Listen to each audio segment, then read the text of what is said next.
guys, welcome back to Sega Spark Weekend, Persona 4 Arena Ultimax. I'm Player One AnthonyTZ, and we're continuing on with the long as heck intro. The street lights are off, and I don't sense anyone's presence. That hazy light illuminating the town. It's the red fog. This turned less into a let's play and more of a let's read. Seeing the town in such an obviously abnormal state snaps me back to my senses, and I quickly look back into my room. What's with the red spots here and there? This ain't Persona 5 related. NaCl! Dojima-san! No one answers. I rush down the stairs and I check all the rooms, but no matter how hard I look, the two who live here are nowhere to be found. What in the world is going on here? The P1 climax? Are Mitsuru-san and her people really captives? And worst of all, this isn't the TV world. This is really... I was making sure I read that right. This is really still in the real world. If so, what happened to the townspeople? No. A wave of confusion and fear crashes over me as I sort through the information at hand. My cell phone won't even turn on, like it's suddenly broken. Quick question, are there randomly two coffins in the house now? It's happening again. Junes Food Court. That's right, whenever we had a case, that's where we'd always gather. If Yosuke, Chie, and Yukiko have noticed this too, then they'll definitely be headed there. As well as Kanji, Teddy, Naoto. Did I say Rise? Rise. And maybe Mari? Teddy should be with Yosuke, so there's no need to worry about him. Kanji, though, he might head straight to the TV. Okay, well, there's that. I chuckled to myself at the thought, a rare moment of humor in this looming crisis. I know where I need to be, so I quickly prepare myself. Whenever we needed to fight, I was always clad in my Yasogami High uniform. To think that I'd be wearing it again so soon. It's with a sense of trepidation that I opened the front door.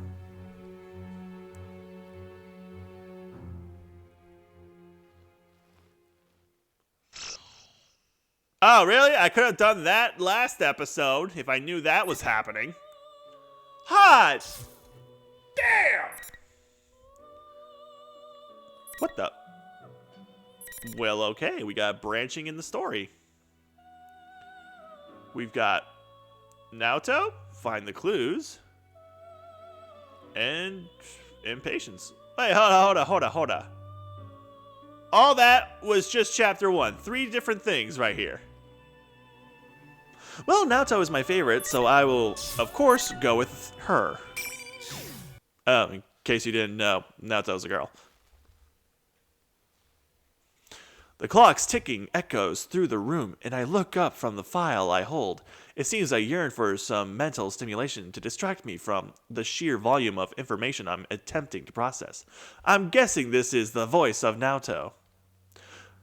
But when I look up, all that's before me are the tall stacks of files I brought in from the reference room. Even when I cooperated with the investigation as a detective, I'd only been in this room a few times. They must have ushered me into the drawing room on the highest floor of Inaba Station today in order to send a message. Don't draw attention to yourself. I lower my hat to rest my eyes and spend some time thinking back on the conversation I had a short while ago. I see. In other words, nothing suspicious is apparent in the current Kirijo group. The only thing suspicious is the fact that you're just named Man in Suit! Correct. There are no factors that would necessitate detouring Mitsuru Kirijo or the shadow operatives which she leads. The man holding my report falls silent, pondering something. His reaction shows that he most likely foresaw what sort of report I'd hand in. The well-dressed man before me belongs to the National Police Agency, Security Bureau, Security Planning Division. That's a lot of security in there, or in brief form, the Public Safety Police. It was he who requested the undercover investigation into Mitsuru-san's shadow operatives. Mitsuru Kirijo seemed to have some idea who stole her cargo, yes? She did indeed. To begin with, the culprit knew the contents of the cargo which even Miss Kirijo herself did not fully understand. It follows that the culprit in this case was someone with intimate knowledge of the Kirijo group's dark secrets. How Mitsuru Kirijo deals with this culprit will surely shed more light upon her true motives. Half of that is true, and half is sophistry? Yeah, I'm learning a lot of new words in this game. I need to discover the trump card that public safety is hiding. For most likely, that trump card will lead us to the culprit of this case, the one who stole Labris and threw her into the TV world. After a moment of silence, the man places a stack of thick folders before me. Hot damn. If he had prepared this in advance, that means he was weighing his options. He knows of my intentions, yet he must have made the decision that what they stand to gain is worth the risk. Report to us again when you find out more. With that, the man leaves the room. It seems my gamble paid off. Whether I find out more or not, it's certain that something will happen. Alright, so whoever's in charge of the chapter, they get the yellow and white outlines, or shadows, I guess, when they talk. Labris's kidnapper hasn't been caught, and the case is ongoing. Even now, there may be developments somewhere. My friends on the investigation team must be having a strategy meeting at that food court around now. Though it's been a while since any of us have seen you, Senpai, so the conversation may have already digressed. Sighing, I force aside the twinge of loneliness and drop my gaze to the file at my gamble one. That my The gamble, Kirijo wow. Ergonomics I just Research totally Laboratory. just looked away from the TV and just An organization made up that. specializing in research upon shadows. What I demanded of, yeah, I read that right. Demanded of public safety was an investigation. Wow. Investigative document on a Kirijo Group research institution, which no longer exists. By the way, I'm like right in front of a giant like freaking TV, and I'm just like scrolling back and forth while reading this. The founder of that institute was Mitsuru-san's grandfather, Kotsu Kirijo. The contents of that report were filled with matters that were hard to believe. The Dark Hour, a different world populated by shadows that seems to intrude on the real world. The mysterious, almost alien artifacts known as plumes of dusk that can induce a personality. Humanoid robots called anti-shadow suppression weapons that were developed to oppose shadows. Artificial persona users who gained the abilities with special drugs. Had I not seen Aegis and Labris with my own two eyes, the supernatural contents of this file would seem ludicrously implausible. A flood of shadows and the manifestation of personas. There are many similarities to what we experienced. The chief difference is that their catastrophe was artificially induced in the name of research. I sense an unwavering commitment to duty I sensed an unwavering commitment to duty from Mitsuru-san and her team. Though they, like us, are persona users, the horrors in this file must be why I detected a very different type of resolve from them. I hesitate to look into such matters without their consent, but I doubt they would volunteer much. From what I can deduce, based on this, the culprit in Labris's case is without a doubt related to Kirijo, and ergo research. The clue that leads to the truth has to be in here. I just realized this just became a freaking film noir movie, didn't it? A gumshoe, you know? If by chance something were to happen to Mitsuru-san and her people, we would need to know more about our common enemy. Shuji Akutsuki took the position of chairman at Gekkokan High after Ergo Research was disbanded. Why are we reading back and forth Suicide between there. lines here? Seriously. Deceased in 2009. Cause of death: falling from the school's observatory. Was it suicide? No listed family. There is no other information in regards to him in the document I gained from public safety. The simplicity of the section in regards to this Shuji Ikutsuki, an obviously important person, oddly left an impression on me. I'm guessing part 1 of this chapter is done. I finished reading over the material, but to be honest, it tells me little. Most of the principals involved are already deceased, including, this is a fighting game, right? Like, round 1, fight. Round 2, fight. Finish him. That kind of thing? Okay. Most of the principals involved are already deceased, including Kotsu Kirjo, Shuji Ikutsuki, and the persona users whose abilities were artificially awakened. Still, I do learn something. The culprit's objective in Labris's case had similarities to the purpose of ergo research. Sorry, I got a little distracted. The 2 dogs I'm babysitting are a little at each other's throats right now, playfully, but still. Holy cow, you guys. Calm down. To deliberately gather shadows in order to fuse them together. If that was the objective, who would the TV world have been an ideal place for a test run? It may be best if Or I check wouldn't. inside of the Why did I say TV world who once would? more. Yeah, you just read that. When I opened my cell phone to share my findings, scant through they may be, I noticed that the hour is late. It's almost the next day. It's a bit late to call them. Which reminds me, I think I heard thunder earlier. Could it have rained? That word rained gives me pause. That word. Wow! Learn how to read today, man! Seriously. That word rained gives me pause. During the incident with Labris, the Midnight Channel was broadcasting again. If her case is truly ongoing, does that mean it could come on tonight? A bad feeling crosses my mind. A call at this hour? From an unknown number. Okay. Hello. I got through. Miss Detective? Wait, no. Naoto-kun, right? Voice. Is that you, Labris? What's the matter? Listen up, because we got a big problem. I love your voice. On their way to Inaba, but they've gone missing. Oh my god! I love your voice! Missing? So we were gonna go look for them, but these weird guys came barging into the Shadow Operatives lab. I'm the only one who got out. I'm a sucker for a good Boston accent. The Shadow Operatives research lab was attacked? Could it be the enemy? No, that's not it. This is most likely. Labris, calm down. Can you describe anything unique about the people who invaded your headquarters? Unique? They came in a big group. They wore suits. They showed this paper-looking thing, and they said something about an investigation. Just as I thought, public safety. I had my suspicions, but there can be no mistake.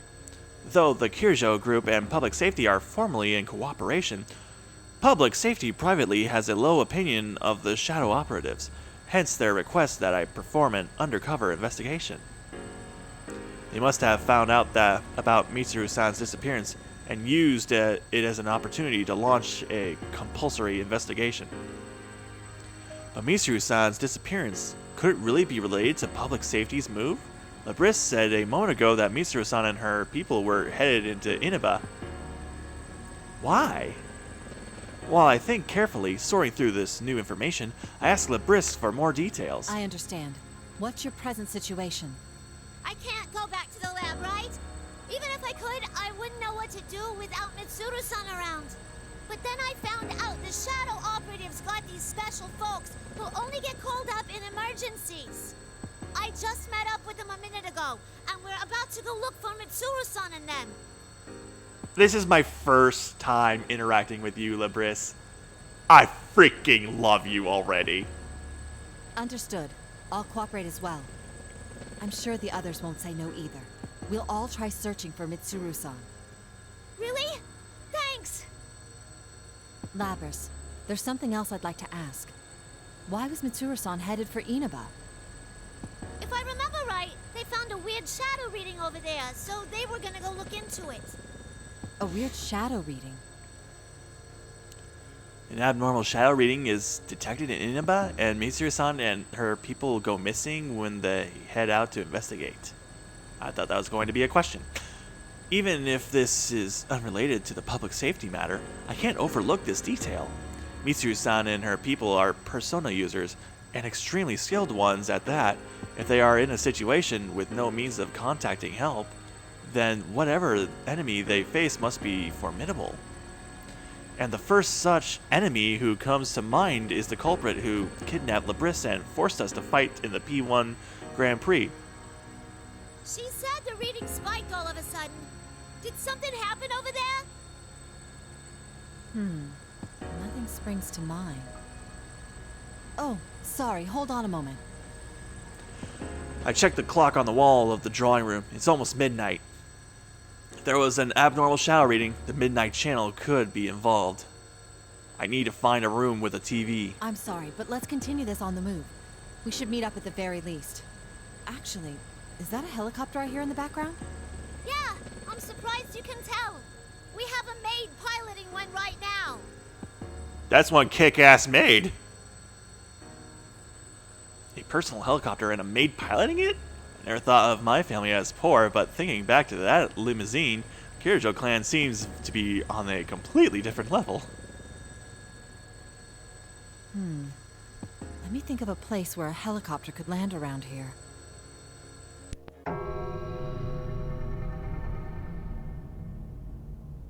As I continue to talk while walking down the hallway, all the lights suddenly turn off. Though it is midnight, this is a police station. There should be several officers still stationed here, even at this hour. However, in defiance of these facts, an unnatural stillness pervades the air. A blackout. No, that's not it. The roaring helicopter rotors on the other end of the line have also fallen silent. Labris? My cell phone has gone dead, as if the batteries were drained. I try a few things, but it won't even turn on. Have all the electronics here stopped working so suddenly? I open a nearby door to get a better look at my environment. The empty room is hazily lit by an eerie red glow coming from the window.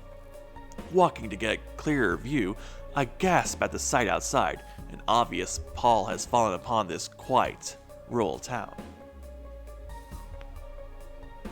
Red fog? That's the tower. Seeing the town enveloped in fog, I can't help but remember last year's case.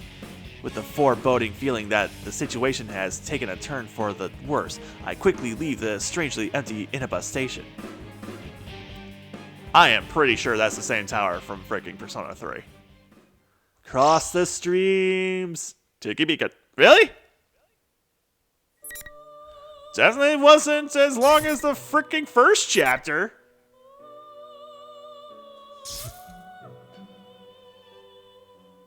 Alright, Rise, it's your turn now.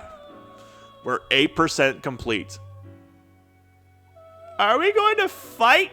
Okay, so this is episode P4. Okay.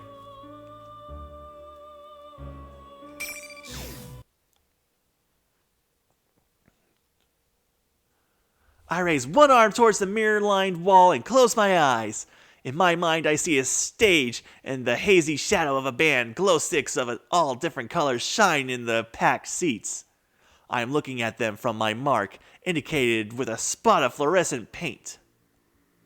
The moment the countdown hits 0, a spotlight comes on. I reach towards the flooding light and become one with the stage. Say hello. Ah, hey, Rise! You get your own animation here.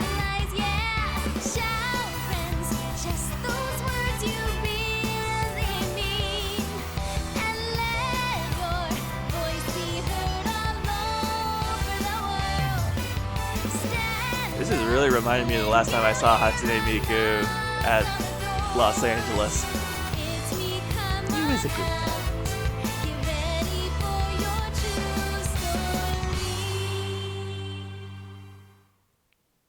Aww.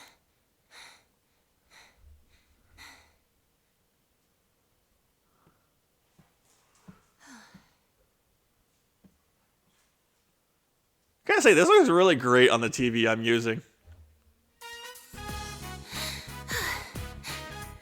Oh, I recognize this music! Yay! As I calm my breathing and look towards the clock to check how long the performance took me, I see where its two hands are pointing, jolting me back into reality in a hurry. Oh, crap! I didn't take my bike today. I wonder if I can make the last train. Night, everyone. I'm off for today.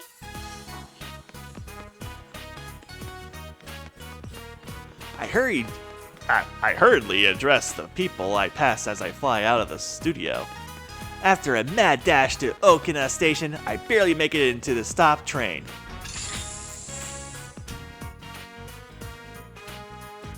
Made it. I take a breather as the train slowly pulls out. It's getting a little hard to read these things, guys. Maybe put a little thicker black outlines around the words, if any. Yeah, there's like a hairline of a black outline around them. The last train on a holiday is usually pretty empty, so I sit in an open seat and get my tunes from my bag.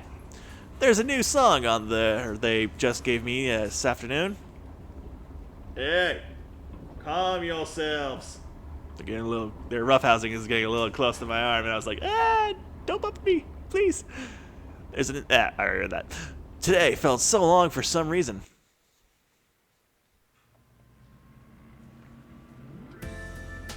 It's gotten a lot later than we expected.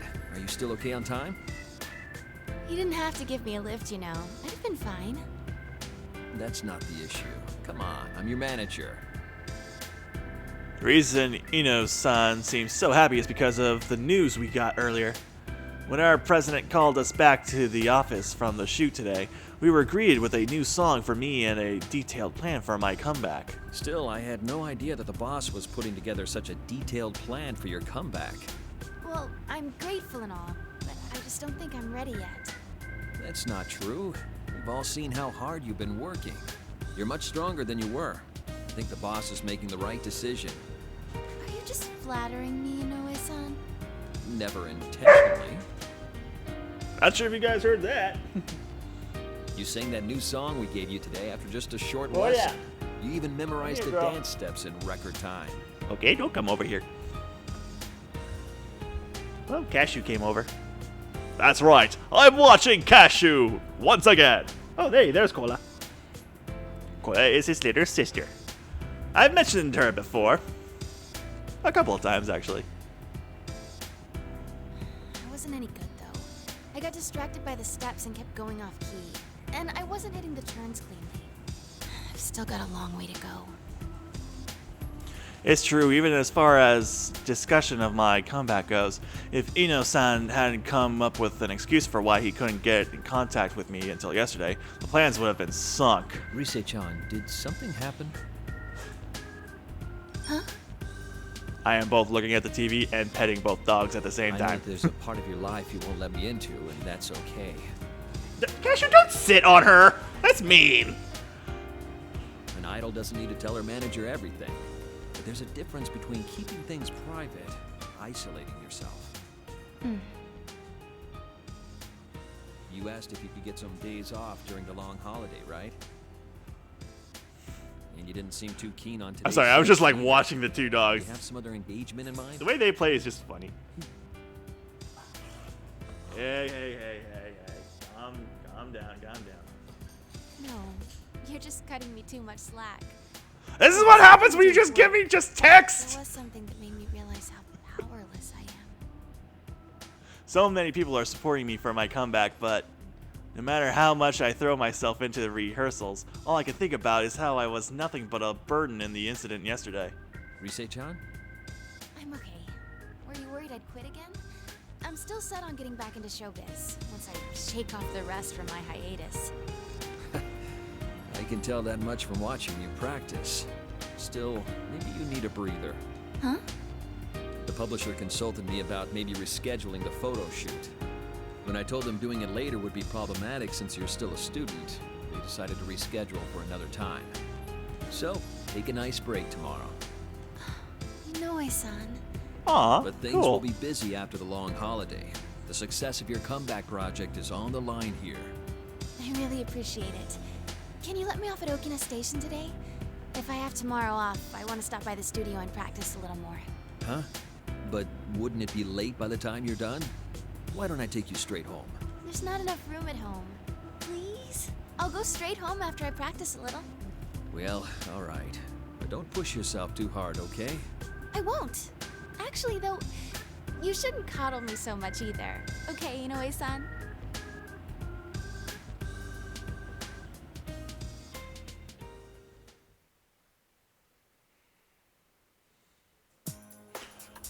Through the train window, I can see the countryside with only a few lights here and there. The train was empty to begin with, and it only gets emptier as we approach the final stop. A long holiday, huh? This holiday was supposed to cap off with just work and rehearsals. Even when I heard Yu Senpai was coming back, I was the one who decided not to change my plans. When I told the others, they said stuff like, "Oh, well, work's work," and hang in there. Kanji was the only one who acted like a kid, saying, "What's more important to you, work or senpai?" That reminds me. Naoto-kun had to work during the holidays too. I bet Naoto-kun wouldn't get all indecisive about these things. Indecisive? Wow!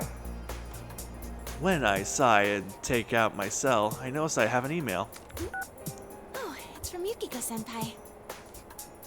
It's a summary of what the investigation team talked about today, and the time we're meeting tomorrow. Judas, it's 6 a.m.? That's early. I bet some of those guys are gonna be late for sure.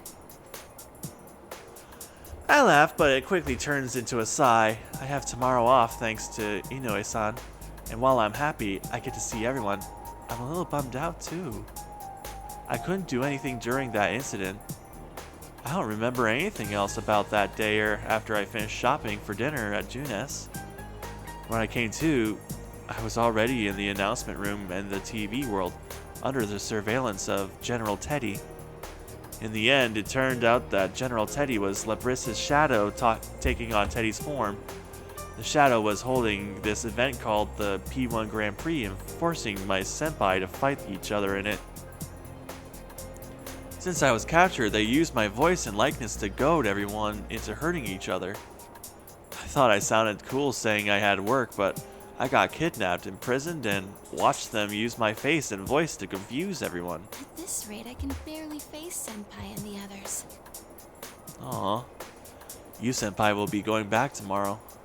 I think about Fuka-san, who had such tremendous powers that she could help Mitsuru-san's group by describing what was going on in the TV world even from outside. I wish I could be that useful. The next stop is Yaso Inaba. Yaso Inaba. Let me guess, the power's going out. And there it goes. What the? That was a weird place to cut the announcement off. All of a sudden, all the lights in the train turn off, and the train that had already begun to slow down to its last stop grinds to a halt. Oh no! A blackout? I look out the window to check. A huge red moon dominates the sky. And in the direction the train was heading, there looks to be a giant red cocoon. Is that fog? What is that? Inaba's that way. I turn around. There's no one in the train. They've all disappeared. The train car was pretty empty, but I'm positive I wasn't the only passenger before. No way. What's going on? Oh, right, my cell. Thinking I might be able to find something out if I contact someone, I look at the phone I'm still holding after checking my email. But it seems to have turned off by itself since the screen remains black. No matter how many times I press the power button, it won't turn on. It's broken? Of all the times. Guys, you senpai. Apart from the confusion, a sensation I know all too well starts to rise in me. I can't believe it, but there's no mistake. Whoa, what's going on? This feeling. It can't be. It's like I'm inside the TV. I'm moving before I can think twice. I yank open the door using the emergency lever and jump out onto the tracks. I begin running toward the Yasionoba train station. Did I say that right? Yasionoba? Now's not the time to stay and cower here.